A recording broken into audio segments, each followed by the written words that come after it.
Hello Sai సింహ construction. ఈ వీడియోలో మనం సైనిక్పురి సైట్లో స్లాబ్ వర్క్ అనేది జరుగుతుంది. ముందుగా మనం డిసైడ్ చేసుకున్న ఫ్లోర్ హైట్ వరకు కాలమ్ ని కాస్ట్ చేస్తారు. ఇలా కాలమ్ లెవెల్ కి సెంటరింగ్ అనేది సెట్ చేసి ఆ పైన స్టీల్ ఫ్రేమ్ వర్క్ అనేది చేస్తారు. ఇది జనరల్ గా as per span and load distribution బట్టి చేస్తారు. ఇక్కడ 2-way స్లాబ్ కి సెట్ చేస్తారు అండ్ స్ట్రక్చరల్ లోడ్ ని ఈక్వల్ గా కాలమ్స్ నుండి ఫౌండేషన్ కి పంపుతుంది. మిల్లర్ సపోర్ట్ తో కాంక్రీట్ ని పైకి తీసుకుని వచ్చి పోస్తారు.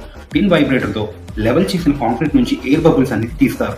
సో దీనివల్ల ఫ్యూచర్ లో స్లాబ్ కి ఎయిర్ బబుల్స్ వల్ల క్రాక్ రాకుండా, స్ట్రెంత్ అండ్ స్టెబిలిటీ ప్రాబ్లం రాకుండా ఉండటానికి ఇక్కడ మనం ఈ సైట్ లో M25 గ్రేడ్ ఆఫ్ కాంక్రీట్ అనేది యూజ్ చేశాం. సో మా architect and engineer before slab steel frame work as per design చేశారా లేదా అండ్ ఎలక్ట్రికల్ పైప్స్ ప్లేస్ చేశారా లేదా అని క్రాస్ వెరిఫై చేసుకున్న తర్వాతే స్లాబ్ అనేది కన్స్ట్రక్ట్ చేస్తారు.